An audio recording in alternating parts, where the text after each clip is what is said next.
भारत चरित्र। भारत चरित्र आप सब बार बार सुनेंगे तो कहेंगे कि हमेशा भारत चरित्र ही डालती है। भारत चरित्र इतना थोड़ा सा नहीं है कि तुरंत ही समाप्त हो जाएगा।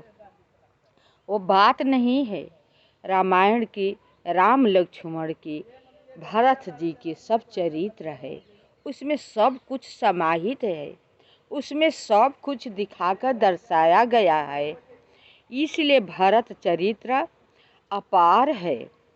भरत चरित्र ऐसा है कि अगर मनुष्य सोचे ना तो उसको खराब बुद्धि भी अच्छी हो जाएगी कि देखो भाई कैसे हैं, राम जी कैसे हैं, माताएं कैसी हो। उसमें सबका शिक्षा समाहित किया गया है। माता तीन है लेकिन तीनों माता में आपस में प्रेम कैसे है। कि कई राम जी को वरदान मांगती है फिर भी कौशल्या जी कुछ नहीं बोलती है, कुछ ईर्ष्या भी नहीं करती हैं। अपने लोग हम लोग पता ना क्या क्या कह डालेंगे, लड़ाई झगड़ा का मामला आ जाएगा। तो इसलिए रामचरितमानस इसको कहा गया है। रामचरितमानस ऐसा है कि इसमें सब कुछ समाहित है। बस समझने की और सोचने की ज़रूरत है। जितना ही हम अच्छा से समझेंगे ना उतना ही मेरे जीवन में आनंद ही आनंद आएगा। प्रभु श्री राम जी तो खुद ही आनंद है। उनका चरित्र गाएंगे तो क्यों न आनंद आएगा। तो चलते हैं। पहले आप सब जानते हैं कि रामायण पढ़ने से पहले सबको आसन दिया जाता है। तो हम देखते तो है नहीं कि कौन आया है कौन नहीं, लेकिन ये मालूम ज़रूर है कि कोई आए या न आए, लेकिन हनुमान जी तो अवश्य ही आएंगे क्योंकि वो तो राम जी के अनन्य भक्त हैं। इसलिए मैं पहले कथा करती हूँ, कह देती हूँ, आसन दे देती हूँ सबको, तो कथा आगे बढ़ाएंगे। भक्ति भक्त भगवंत गुरु चतुर नाम बपु एक, तिनके पद बंदन करो नासे विघ्न अनेक। तिनके पद, पद मतलब पैर, तिनके पद बंदन करो। राम लक्ष्मण जी के भक्ति के, सीता जी भक्ति है, सबको उनको मिला करके पदबंदन करो नासे विघ्न अनेक। पहले शुरुआत में देखिए किस तरह से गोस्वामी तुलसीदास जी बनाए हैं। तिनके पद बंदन करो नासे विघ्न अनेक, सिए मांडवी उर्मिला श्रुति कीरति बरिबाम, चारु सुवन चारु रतन तुलसी करत प्रणाम। भाषा तुलसीदास कृत कथा करो अनुसार, आसन लीजय हृदय महु आया हूँ पवन कुमार। जय श्री सीता राम जी हरि, जय प्रभु दीन दयाल हरि। मंगल भवन मंगल हारी, द्रवहु सुदशरथ अजिर बिहारी। प्रथम राम भेटी कैकेयी, सरल सुभाय भगतिमती। पग परिकीन्ह प्रबोधु बहोरी, काल करम विधि सिरधरि खोरी। जब प्रभु श्री राम जी निषाद गुह ने बताया कि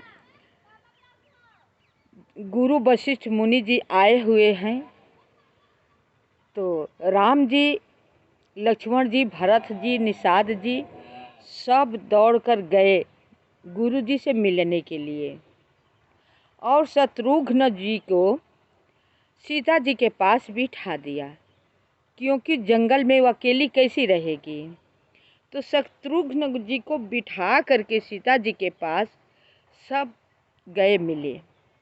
वहाँ पर दूरही से दंडवत करके प्रभु श्री राम जी गुरु जी को प्रणाम किया। गुरु जी राम जी को लल्ला करूट करके झपट करके अपने हृदय से लगा लेते हैं। फिर लक्ष्मण जी को हृदय से लगाए, भरत जी को लगाए।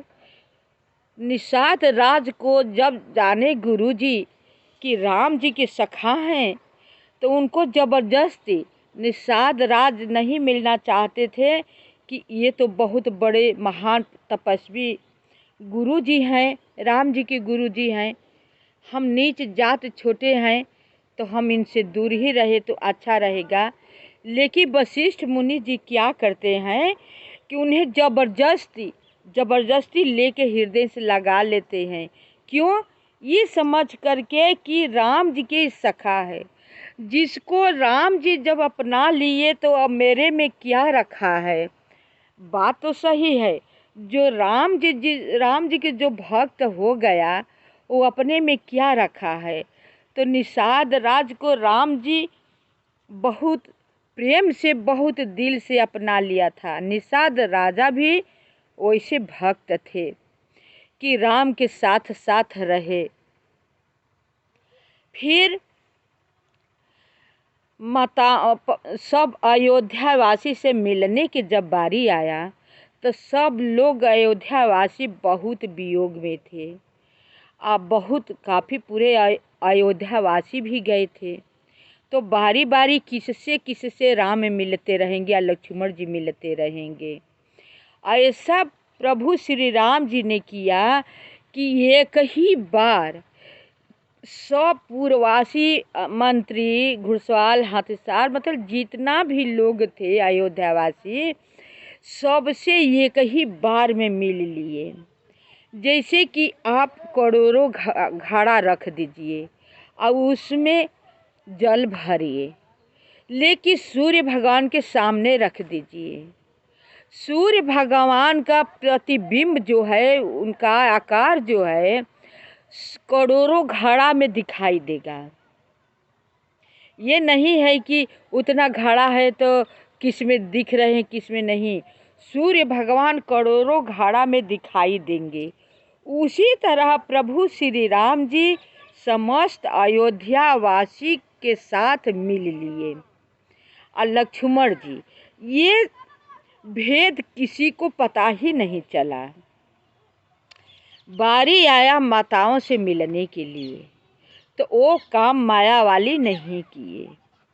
पहले प्रभु श्री राम जी माता कैकेयी से के चरणों में अपना मस्तक नवाकर मिले। कैकेयी उठा लेती है और खूब रोती है। कैकेयी अपना किए के बहुत पछतावा करती है, जो कि कैकेयी माता का इसमें दोष तनिक था नहीं। लेकिन सब तो यही मानते थे कि कैकेयी कलंकित है, राम को वनवास दे दिया।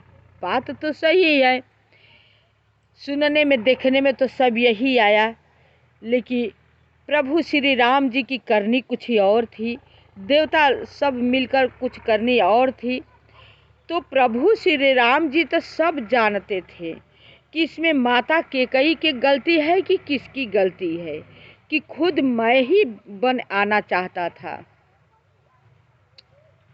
इसलिए पहले सबसे माताओं से, तीनों माताओं से पहले प्रभु श्री राम जी कैकेयी माता के चरण पर जाकर गिरे।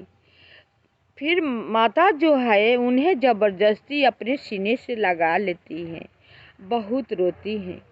प्रभु श्री राम जी उन्हें समझाते हुए विधाता को और समय को दोष देते हैं। कहते हैं, हे माता, इसमें किसी को दोष नहीं देना चाहिए। विधाता किसको किस गति में ले जाए, किस रास्ते पर ले जाए, ये कुछ कहा नहीं जाता। इसलिए किसी को दोष नहीं देना चाहिए। समय है, इस समय तो कब कैसा पलटी मार ले किसी को पता ही नहीं चलता। इस तरह माता कैकेयी को बहुत प्रकार से राम जी समझाते हैं। फिर माता सुमित्रा के सामने दोनों भाई जा करके गोद में लिपट गए।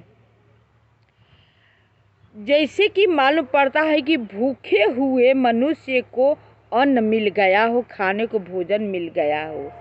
इस तरह राम और लक्ष्मण माता सुमित्रा के गोद में जा करके अपना सर रख कर लेट गए। माता सुमित्रा जी सर सहलाती है या केवल रोती है। इतना रोया कि अपने आंसुओं से उन्हें नहला दिया माता सुमित्रा जी ने। उसके बाद दोनों भाई कौशल्या जी के यहाँ जाते हैं। देखिए यहाँ पर राम जी का बड़प्पन कितना है कि सबसे बड़े राम जी थे, सबसे बड़ी उनकी माता थी। अपने माता के पास जाना चाहिए था, लेकिन नहीं, पहले सबको बड़ाई देते हुए अपने माता के पास जाते हैं, सबसे पाछे अपने माता के पास जाते हैं। माता लल्ला कर अपने गोद में ले लेती है। ऐसा लगता है जैसे हाल ही के ब्याई हुई गाय जो होती है अपने बच्चों को पल भर के लिए नहीं